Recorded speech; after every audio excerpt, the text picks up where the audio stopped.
Hello and welcome to Required Reading, the podcast that revisits the most impactful books from our childhood. I'm your host, Erin Bowles. I am a writer, actor, and comedian.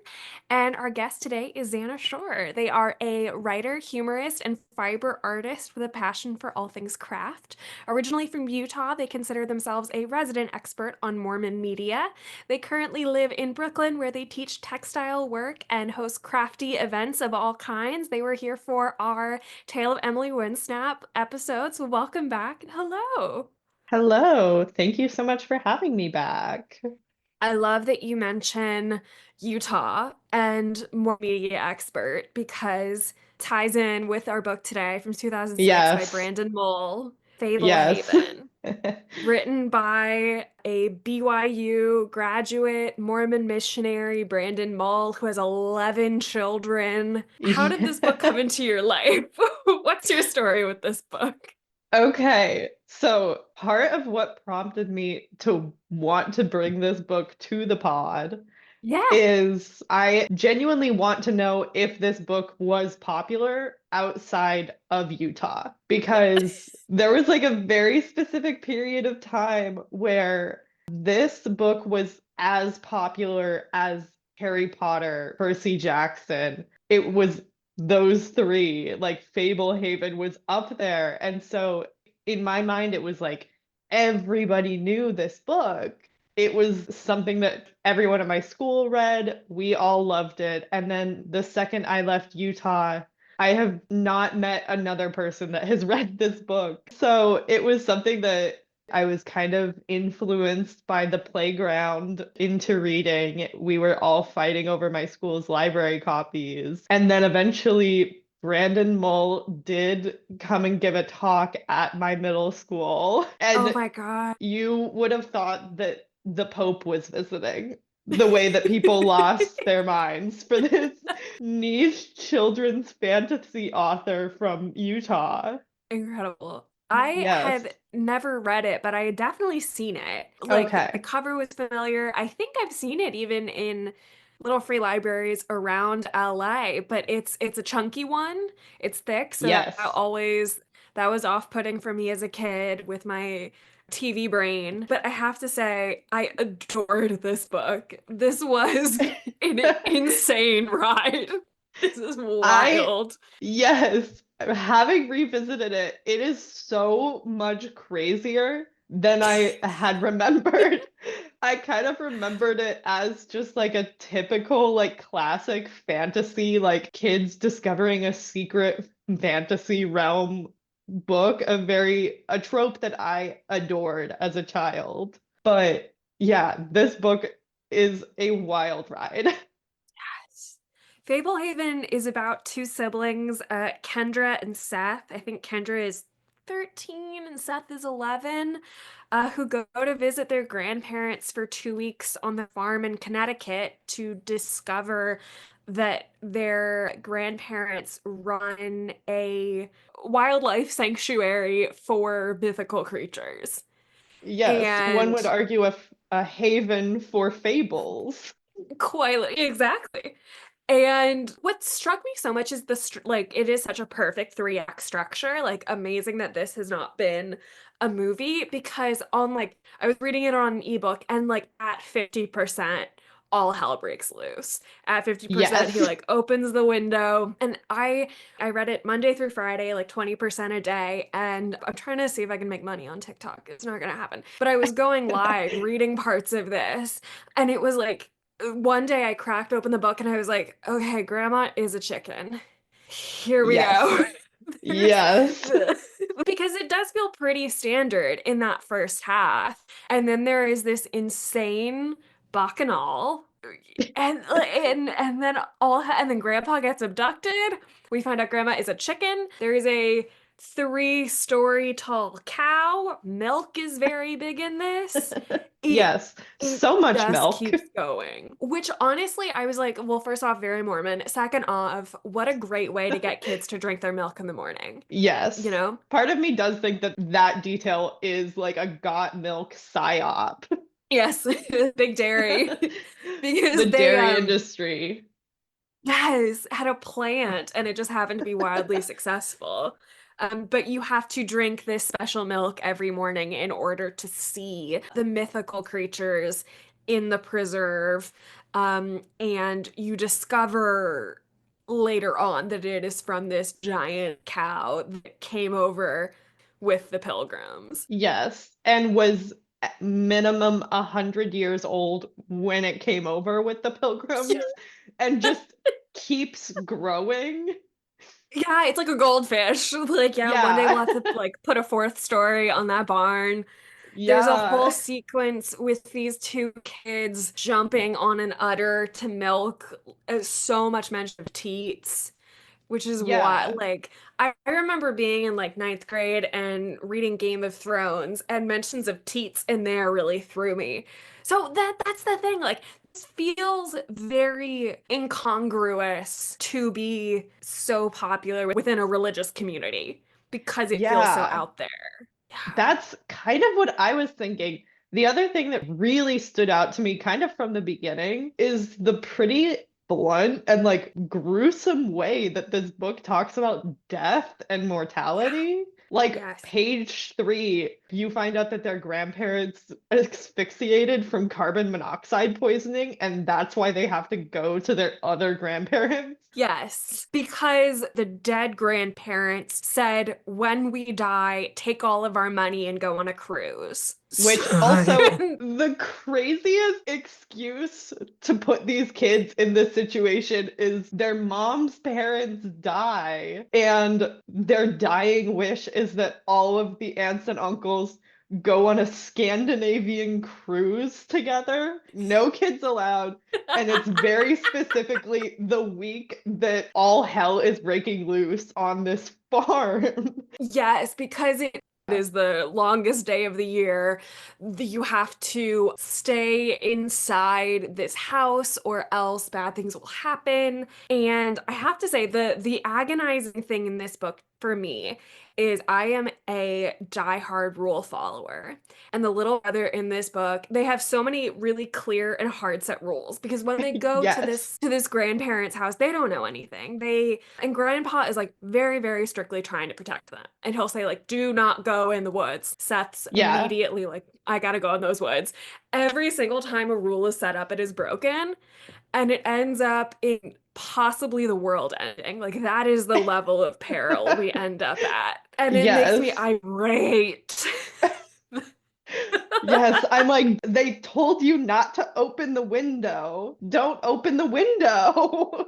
And in And like the this, final third or fourth, they're like, grandma's trying to be like, no, well, he shouldn't have put you in that position. It's like, no, he was actually grandpa was so explicit. And you have to be yes. like, adults probably have a good reason for this. Not to get into like the Mormonism of it all, but Please this, do. okay, like right off the bat, the moral of this book being if you don't follow rules, the world will literally end is Yes. like so in line with the way Mormons talk about everything. If you go in the woods, you will get Lyme disease and die a horrible death. And if you drink coffee, you will go to hell. Like these two extremes just feel so elevated. Like, truly, the moral of this book is if your grandpa tells you to do something, do it. Yes. Which I like now I can see some danger and like a helpful message to give to children in what can be like high control groups. I understand that. I know we're from like a very big free thinking kind of or a place that says it's free thinking and then isn't. But it does drive me absolutely bonkers because I was always the kid in the classroom who was like, we were told to be quiet right now. Why are we struggling with Yeah, this? same. Like consequences are so easily set up for us. So why are we not doing as we're told? Yeah, no, I 100% felt the older sister in this of being like, why will you just not do the one thing that we were told that we can't do? I know. It's so easy to just not go into the woods. Exactly. And like I absolutely understand the appeal of the woods. They set that up, and I was like, okay, that is a little bit of a bummer that you can't go into the woods. And then they were like, well, there is a swimming pool. And I was like, well, then who's talking about the woods? The I still woods. live in a place where like possession of a swimming pool is the highest form of luxury and wealth in my mind, still to this day. Yes. And like grandpa Also, has set up like this gorgeous attic with all of these like fancy, classy toys. I simply would have played in the pool and I would have played with that Victorian dollhouse exactly. And there's and like not messed with elaborate, the like, woods. exactly. There's like keys and scavenger hunts. One of the caretakers is like making elaborate paint by number paintings for the children. What on earth? Yeah. So I distressing. would have had so much fun putting keys into locks in that attic. That would have entertained me for the whole 2 weeks. Oh my gosh. So I want to talk about grandparents just in general because Hmm. I grew up just outside DC. My whole entire family is from Kentucky. And my mom's parents were trash. They were just bad people.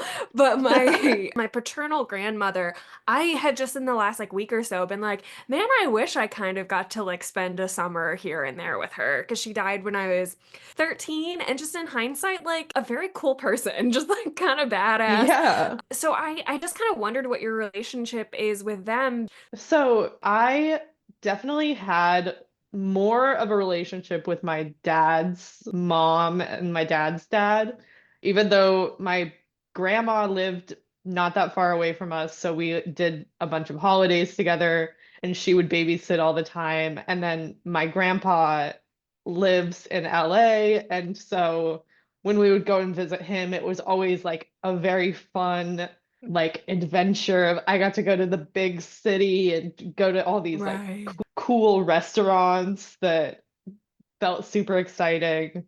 And then my mom's parents, who are Mormon, grew up like my mom grew up in a barn in this like very, very tiny town in Utah. And it felt like going into the wilderness kind of every time I went to visit my mom's parents. Oh, And exactly. and they raised cows, they raised chickens. I remember when we would go at Christmas in the winter, my grandma always had the chickens in the bathroom because they couldn't be outside. You're cold. So, yeah, in the cold. So, like, some of my memories of my grandma's house are very similar to these kids of chickens being in places they shouldn't be and being surprised to find a chicken in the bathtub. Yeah. Because we do find out about 60% of the way through that this chicken, Goldilocks, who has been living in the attic with the kids, is grandma because they leave. Like, grandpa is missing, one of the caretakers is missing, the other has been turned into a metal statue on the lawn. And they're like looking for them. They finally come back to the house to nap, and the chicken has taken all the grains and spelled out "I'm Graham" on the floor, which is maybe the most bone-chilling part of the book for me. Yeah. Horrifying. And then later they are like, we did eat her eggs, and everyone is sort of like, we can't think about that. We gotta go. We can't think about Yeah. that. Yeah, do not think about the fact that they did eat the grandma's eggs and the grandpa like tries to brush it off. I'm like, it technically was just the chicken that your brain was inhabiting. Seems a bit too close for comfort for me. I know it's not like really explicitly stated. How did she become a chicken? Do we know I don't know that we know. Like Seth gets turned into a walrus, and that? I think that they kind of imply that something very similar, but then also it had something like I couldn't really tell if it was just like the fairies or if it had something to do with the witch that lives in the woods. Right. But Yeah. yes. Also, at one point, the grandma does say that she's like, yeah, grandpa probably could have turned me back sooner, but he just like liked having free eggs. Yes, I think that was part of it. Like there was a degree of like well, we're not going to waste the eggs. And living in a year of bird flu, comments, In but this one part was like, economy, actually, not insane. Everyone's thinking about getting chickens these days. yeah, keep him in the bathtub like my grandma. But my mom's parents, they had a magical garden out back. So I would come and visit and be like, the rest of this sucks. Y'all don't even have a Target. But this backyard is gorgeous. But I think Yeah. then it was like, ugh, bugs, gross. I miss it. I regret it. Yeah. I do think that this, as I said, this genre of book of like child goes to a different place and Yeah. discovers like that there's a secret fantasy world is something that I connected to so heavily as a child. Yeah. I, first of all, 100% believed in fairies. And in my mind, my backyard was Fablehaven. There were fairies back there. I was communing with them. So similarly, like when I would go to my grandma's house, we would like wander the farm and like say hi to the chickens and the cows. It felt very rural fantasy. Yeah, and there is such a normal thing about like craving surprise and mystery. There's something really resonant about like it being yours secretly and only Yeah. yours. In hindsight, I do kind of wish I spent more time in the woods. This was also in the Emily Winsnap episode we did, but I think both of these books have such like a wonderful invitation and integration with play. Yeah, I feel like imagination play was such a big part of my childhood, and it was so heavily influenced by the books I was reading. So I so distinctly remember reading this book, and then every butterfly was a fairy.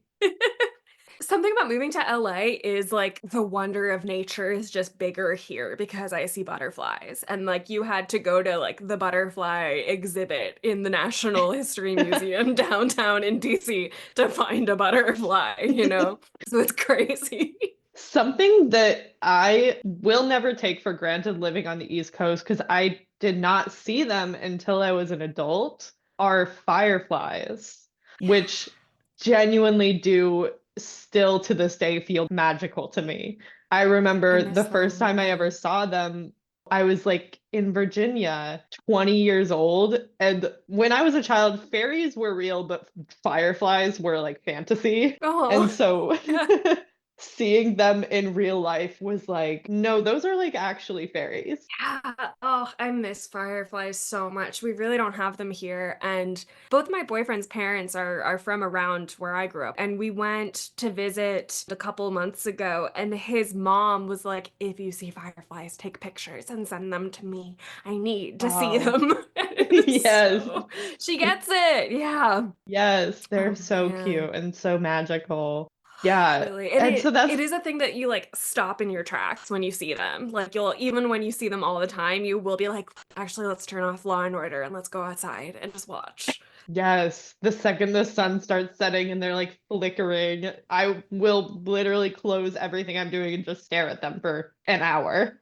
And I feel like that's something that this book kind of like highlights, that until you drink the milk, like all of the Mm. fairies are butterflies, and then you drink this like milk from this giant cow, and suddenly you Yes. can like see things as they really are. So there is this element of magic existing in all of nature, and you can't really tell what is fantasy and what is reality.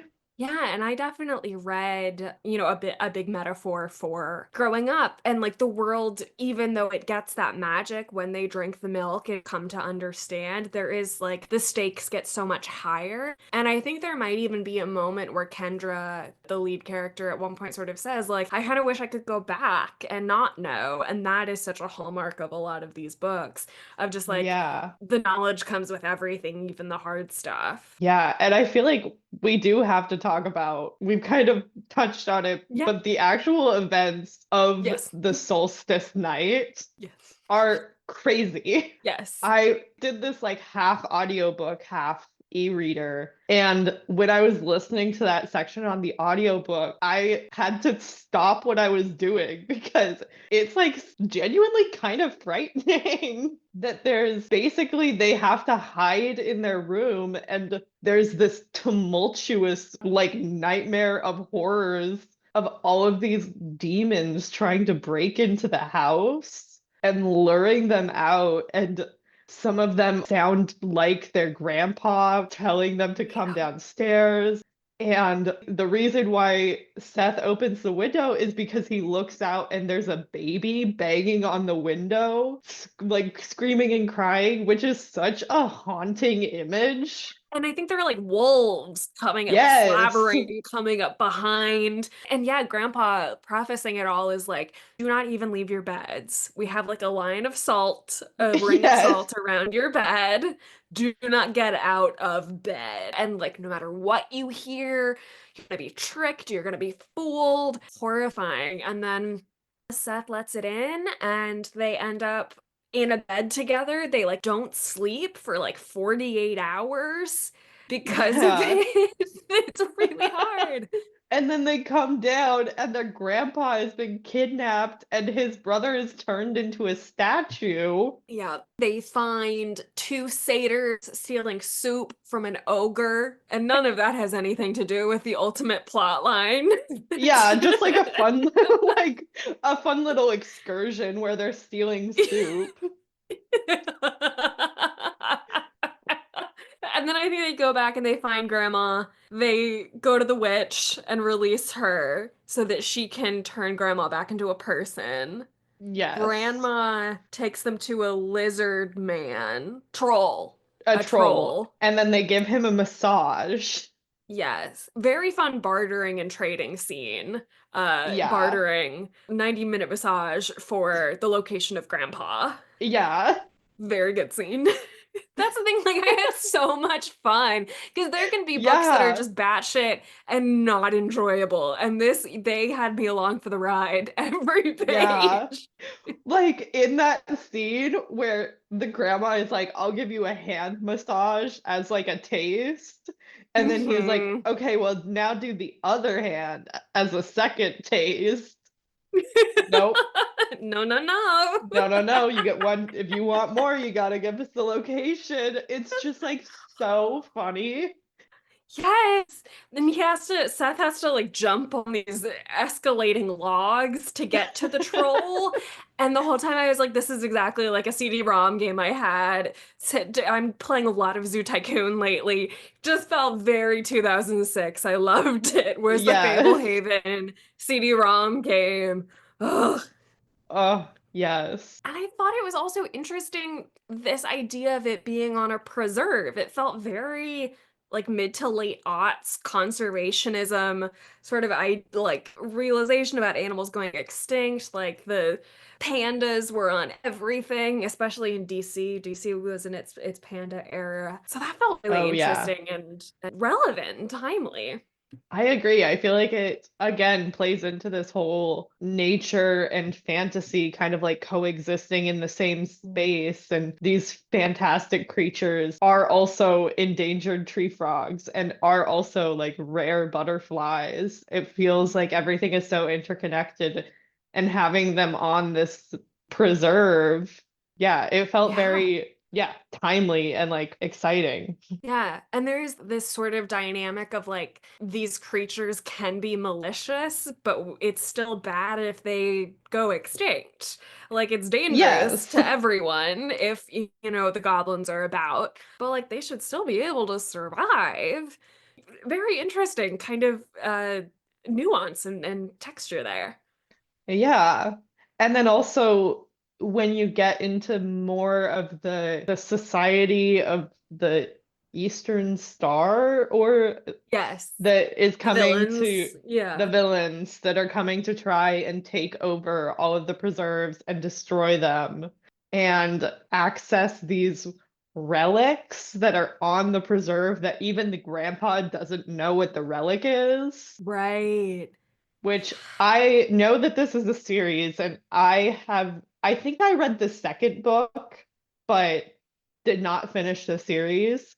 I hope that at one point you find out what that relic is. Oh my gosh, yeah. The highest of stakes in this book is that they release this witch from captivity, and then she is trying to release a dragon from captivity, and the dragon is like gonna end the world.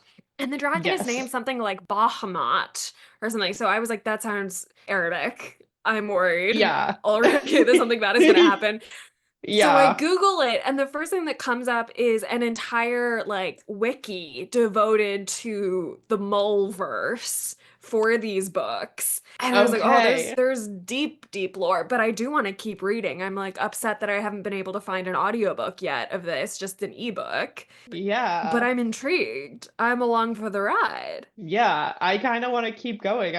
I do think that this would be, like you said, a great thing to adapt into TV or Yes. film. I feel like kids would definitely be into this as a Yes. television or movie. Yes, we talk so much about kids and their phones, and I think maybe a good way to combat that is to include more media in the woods, in the greenery. Yes. Get Yes. out there. Yes, we need to do like when Nickelodeon would do the Get Yes. Outside campaign. We need to Yeah, bring the day that where they like back. go dark. Yes. Yes. Oh my gosh. Yes. Because that always was just like LeBron James being like, go play basketball. And it's like, LeBron James, I don't want to play basketball, but I do want to explore the whimsy of the forest. I do want to go to the island in the lake. To the gazebo in the island in the lake where the naiads will take me to the fairy shrine in the center. Oh my gosh, I'm still enchanted by a lake,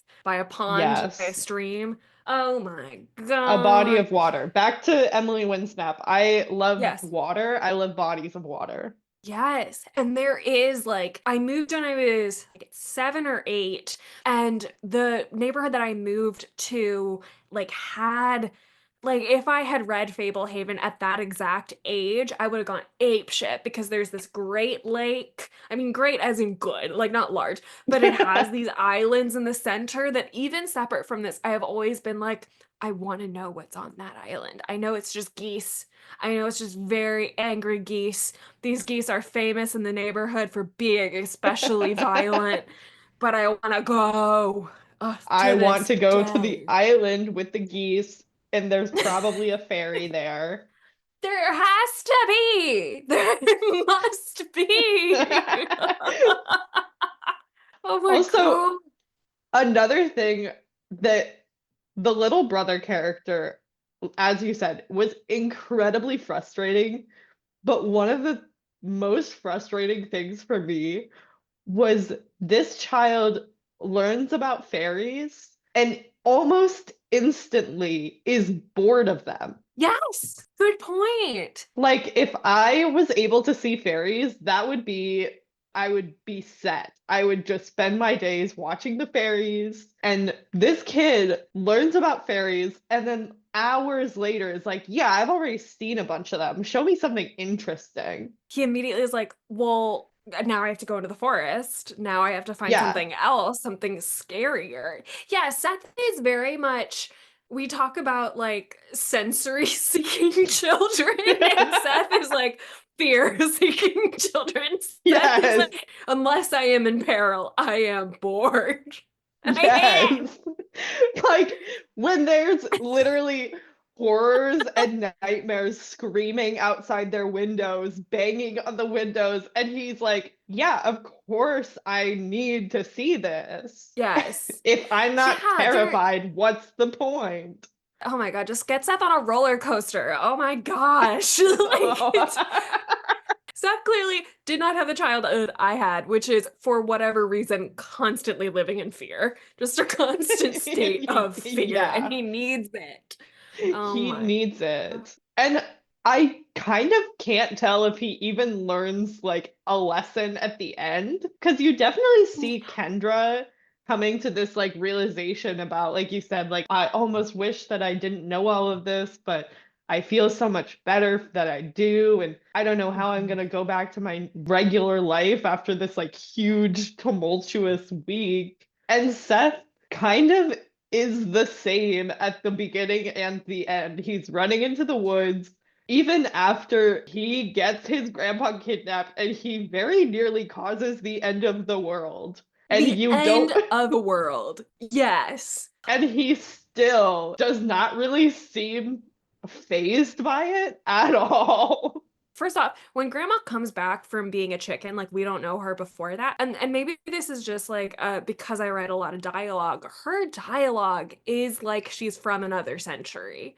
And it's just kind of Yeah. slight, but like it's kind of stiff and kind of like the vocab is a little odd. She'll be like, there's a strange tension in Fablehaven today. She just talks it just it's a little weird, but in those sequences, like Seth is really weighed down by guilt, but it does pretty hard shift. He gets trapped in this Yeah. church with grandma and grandpa, and she has this like sequence where she has to go to the fairy shrine, and it's so badass. Like it is such a good Yeah. sequence. She has to make a potion out of blood and turns the fairies all into normal adult size fairies. They just pick her up and carry her into battle. They're like Yeah. taking like branches and turning them into axes. It's Yes. incredible. It is amazing. It's so good. And I don't know that I would have like loved Kendra if she had not been in such hard contrast with Seth. I think a lot of it is just like, girl, I'm upset too. I Yeah. also am frustrated. Yeah. Yeah, did you have siblings? Did you have sort of those dynamics with other kids? I did have a younger sister. I do still do. But R.I.P. I do have a younger sister who we probably are like close to the gap between Kendra and Seth. And I definitely feel like this is kind of our dynamic of her being the more rebellious kind of thrill seeker rule breaker and me being like the too scared to do anything and just following the rules. Like, so I definitely felt Kendra in that, where sometimes it's like so frustrating of being like, why can't you just like do the things that you're supposed to do instead of breaking the rules? It is like such a hallmark of childhood and these books that there is knowledge that you don't have as a kid. You know, Yes. there's things that you don't, and that is like very, very straightforward in this, in the fairies and the magical world. But I think there's just a thing of like, why do you assume that the adults are keeping knowledge from you for like that the adults are stupid? Like, why did you as a Yeah. child assume? I know that kids have that. I know that kids, get to a point and they're like, they think they are experts because they have more knowledge than they used to. But I've never gotten that part of like, I know better than the adults. I've never, they can Yeah. drive. I can't. Like, they can Yeah. reach things I can't. Yeah. Yeah.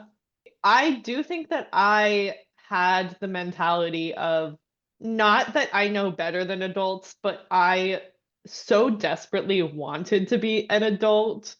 And Yes. I Yes. knew that they knew something I didn't know, and I wanted to know what that was, but I knew that I had to be an adult to get there. And all of this of just like wanting to be in on this secret, but not knowing how to do it. Which is so nice when you have fiction that is like, here is the secret. I got it for you. Let's do it. Let's romp. I love Yeah. that. Oh my Yes. God. And then you kind of mentioned this earlier, but there is this like real focus on death and mortality. It's sort of like most clearly explored where there's this naiad who becomes human and sort of is anytime we check in with her, she's kind of wrestling with was that a good idea? But I just Yeah. like, how do you think that struck you as a kid? Like, how do you think you sort of took that? Honestly, I feel like reading this as a child, I don't know that it would have stood out to me as much as it Right. does as an adult. And I think like I wrote a quote down from Lena, who's the Mhm. character that's like a naiad that becomes a human. Very classic Romeo and Juliet, falls in love with a Yes. human and gives up her immortality. But at one point she says the prospect of death has been menacing shadow in the back of my mind, which is kind of a crazy thing that she says to this child. Yeah. And I she makes a very interesting point where she basically compares how she thinks about mortality as a naiad to how children do. That Yeah. it's an abstract thing that a lot of kids don't necessarily, like, they can't comprehend death happening to them. And so I feel like I was not equipped to understand it as a child the way that I am as an adult. All of these conversations about mortality and death. I do think Lena is like a very interesting character in that, like, throughout the book, she's very clear that she would not go back on her choice and that she does like being alive as a mortal, even though she's going to die. And then at the end, she does turn back into a naiad. Yeah, for forces outside of her control. And that is sort of like the tragedy of the book. Like, no one really dies, but Lena, as we knew her, is gone. And there's Yeah. a very sad scene where Kendra goes to Lena and is like, oh, the person I knew is no longer in there. And that is a really emotional scene. And I mean, set up for sequels and stuff to revisit, but Yes. that was really striking. Yeah. Yeah. And the fact that she like goes back to these conversations where Lena is very explicit about how she doesn't regret her choice and she's happy with her Yeah. choice. And even though she's kind of like feels this fear of death looming on her, it's worth it for her because she gets to have all of the experiences that she wouldn't have. And so it does feel very tragic that that is her ending. Yeah, and you can definitely see it as like a motivating force through, I mean, not having read the later books, but Yeah. set up as that is the thing that is really hard to, and I they say to grandpa and grandma, like, you're gonna keep working on this, right? And I think that's mentioned. Yeah. Yeah. Hopefully, human Lena will return. Because she was not like she was the one doing the amazing paint by numbers drawings for the Yes. children to fill in, teaching them Yes. how to mix paints. Incredible craft queen. Yes. There there was one there's one thing where they're talking about the Society of the Evening Star, who is all about like let the animals go free and chaos. And there's a line that is, quote, their premise is that chaos and bloodshed are preferable to just regulations. And I was like, oh, gun control. Got it. Got Got it. it. Easy peasy. Got it. Yeah. Okay. Perfect. It was just so like, oh wow, got it. Yeah. Oh, another thing that I wrote in my notes, in the scene where they're talking about the origins of Fablehaven and the origins of like Bahamut, the demon that the witch is trying to there's like a very weird implication that this demon was tormenting the indigenous population Yeah. of this base in Connecticut until the Europeans showed up and they just like magically knew how to handle the demon and saved Yeah. all of these. It's very, very weird and also very Mormon. Oh, interesting. Because Yes. I was trying to think like what is worse that it's the obviously the white saviorism exactly to a Yeah. T, or is it worse if it had been colonizers came and they trapped the god of these people? Like, I don't know what Yeah. is, it's bad no matter what. Because then you can really talk about, like, I think it would be really cool if you Yeah. could rewrite this as the family are indigenous people from the Connecticut area. Yeah. But that is, as far as I know, very not Brandon Mull. Yeah, I feel like there is a large conversation to be had Yes. about the prevalence of Mormons publishing fantasy novels specifically. Everyone's reading Brandon Sanderson right now, also Hmm. Mormon. And there is a lot of overlap between the theology in Mormonism and these fantasy elements. Like the scene where she's like trying to discover how to read the blank book, I was like, that is Book of Mormon. Oh, say every single one. Go through. I'm so fascinated.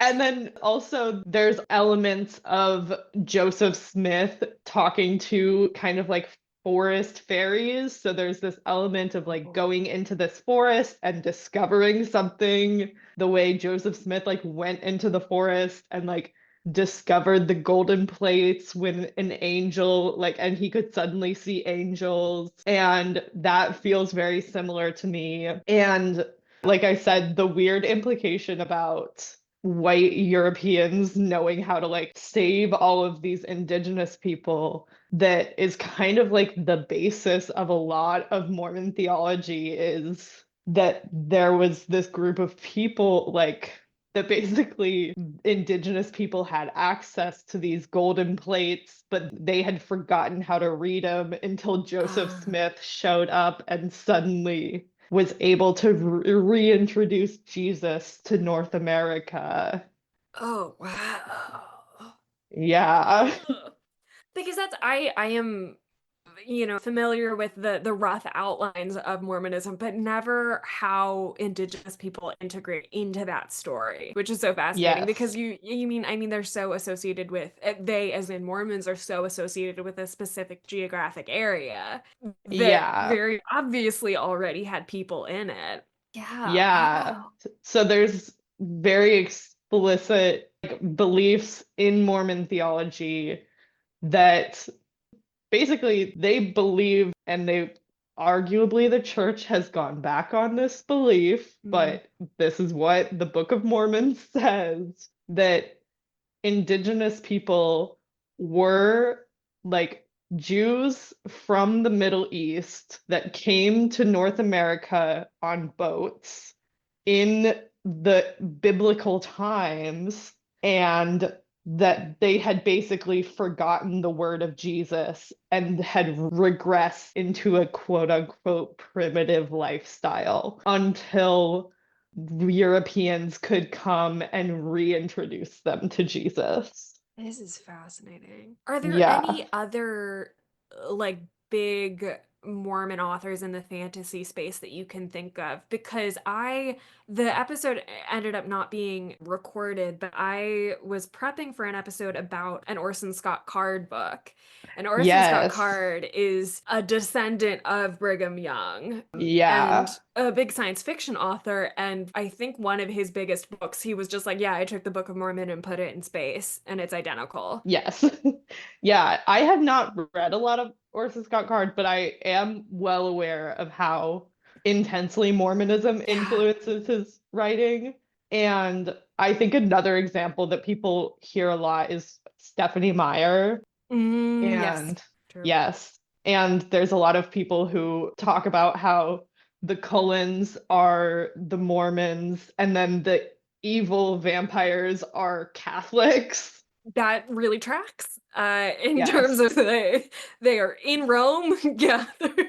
Yes. Very on the Yeah. nose, Stephanie. Very on the nose. Yeah.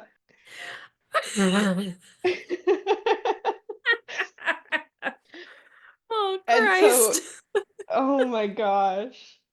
Yeah, and like I said, like I remember when I was in school, Brandon Mull was doing lectures at elementary schools talking about like the joys of reading, and like signed a bunch of the copies in our library, and it was like such a big deal when he Wow. Yeah. came. And I know Oh, he I must bet. have done like a bunch of the schools, because everyone I know in Utah talks about him coming to their school and giving a talk. Oh man, I'm still talking about when one of the local weathermen came to my elementary school, Brian Vandegraff. Shout out. I was just really Wow. into my local ABC news team. That was just like a special interest of mine. I I love That that. wasn't a universal experience. And that was in elementary school. And then in 12th grade, one of the main, like, 8 p.m. anchors came to my high school to say, don't drink and drive at prom. And I was like, Leon Harris, I must get a photo with you. And Wow. ironically, a couple years ago, he was arrested for, wait for it, drunk driving. Oh my God. Of course. Oh man. That is so Those are funny. Yeah. The yeah. people that are A-list famous when you're a child. Oh my gosh. Yeah, I still think about them. Yeah. Wow.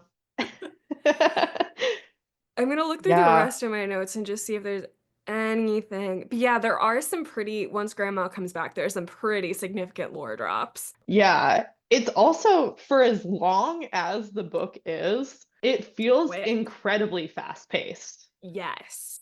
Like, so many things happen in this book. It's actually kind of crazy. Yeah, because as we're talking about it, I completely forgot the troll part. I completely forgot the troll massage. Yeah. I forgot about the satyrs too. Yeah, and then at one point the satyrs happen and then they go turn grandma back into a person and she's like, God damn it, the satyrs are just trying to get you to do their work for them to get this goddamn soup. It's Yeah. really so out there. I'm looking at some of my really early notes in the first chapter because Kendra's grandparents had asphyxiated. That's on page two. Page Yes. two. And then, oh, same page. They're eating peanut butter and cracker snacks. I was like, God damn.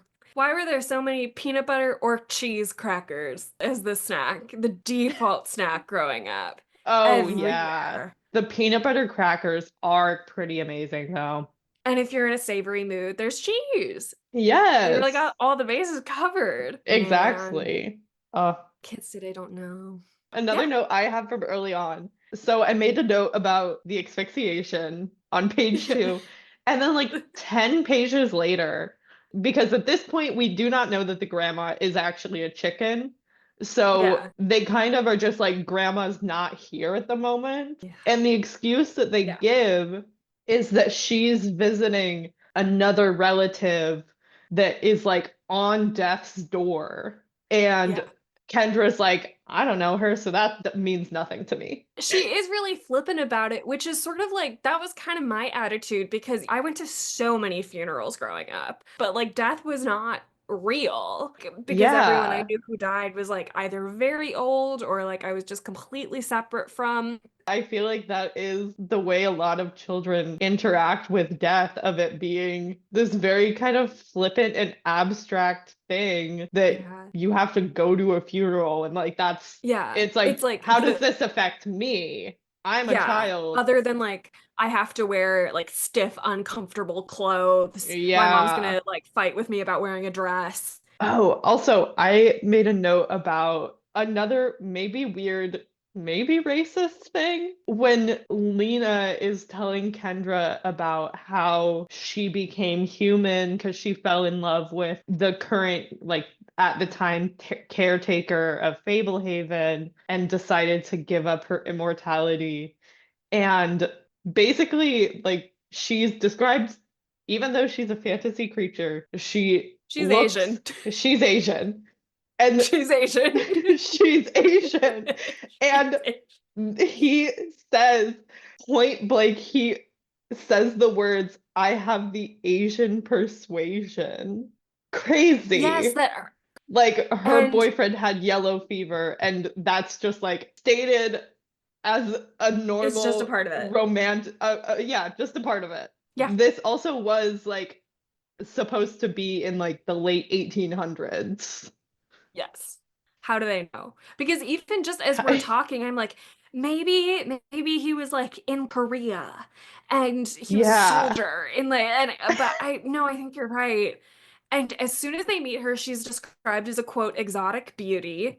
As soon as they can see the fairies, there's an immediate mention of they're from all different kinds of ethnicities. Yes. Which that one part I didn't hate.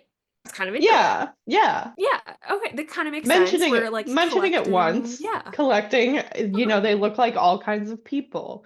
How The nice. amount Yeah. that they focus on it is kind of weird. That, On Lena. Yeah. It's like one yes, of the only things we know about her. Yeah. yes, Yeah, the dragon I think is described as having 3 arms, 3 legs, and 3 tails. And I was like, that is frightening. That is gross. yeah. That's too many limbs. That's Yeah, yucky. yucky. And I Yeah. don't like thinking about the placement of any of those things. Middle leg. Yeah, I don't like it. Yeah, middle leg, middle tail. Middle arm.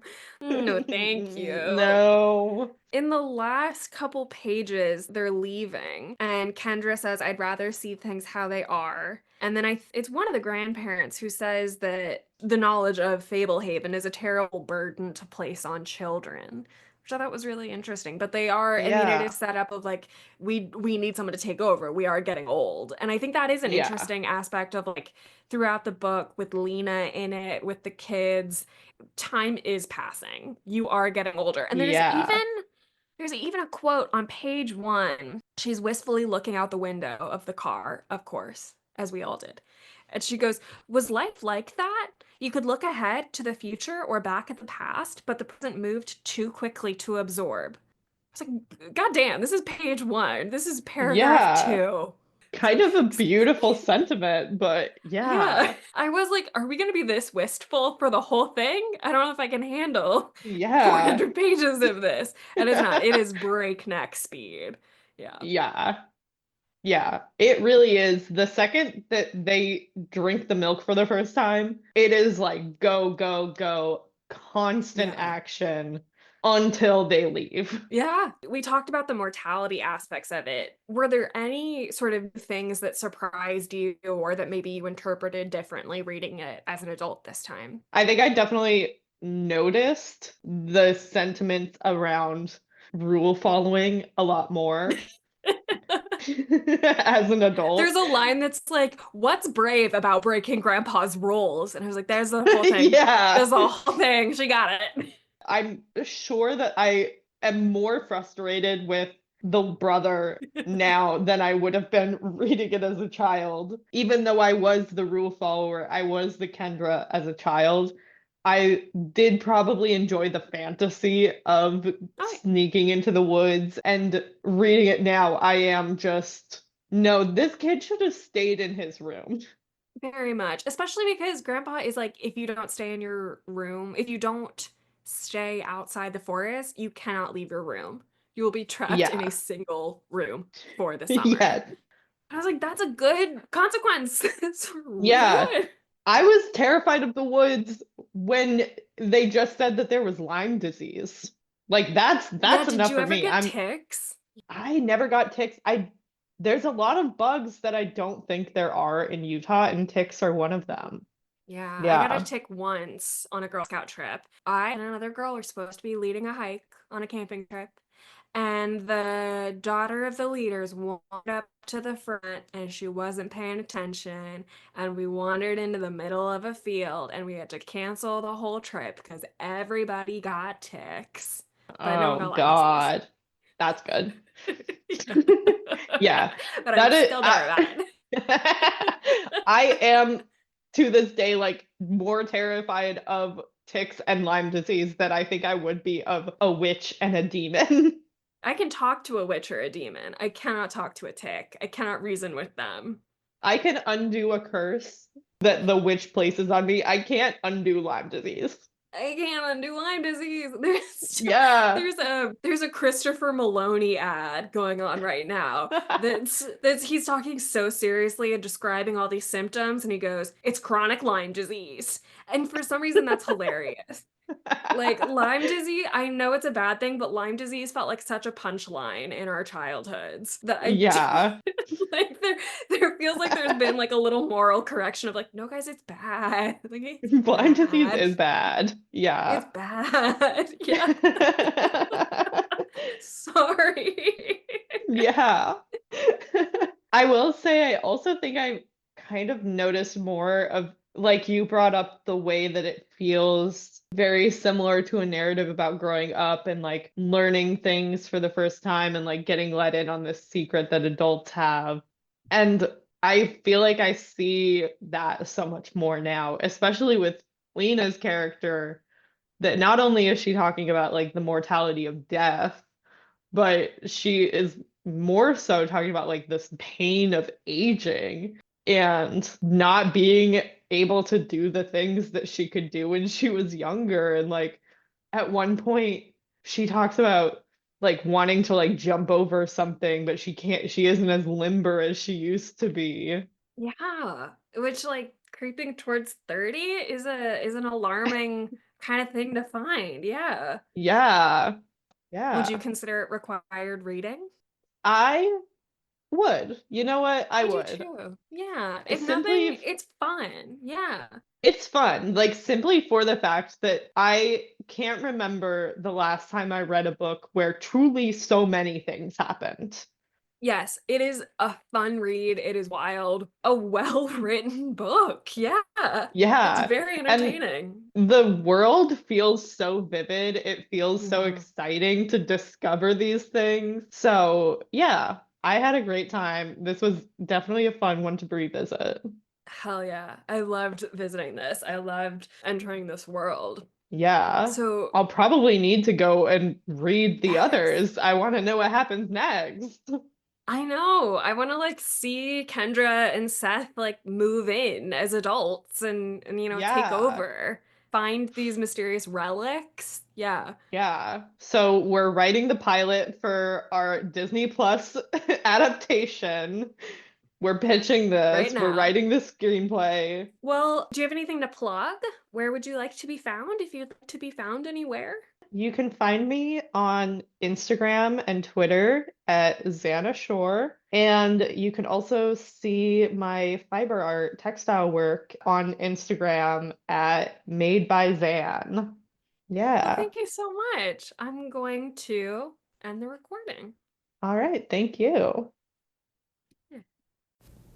Thank you so much to Zannah. Next week is going to be another solo mini Goosebumps episode. Keep your fingers crossed for me. If you would like to support the podcast, please go to buymeacoffee.com/required reading, and you can find me everywhere at Erin R. Bowles.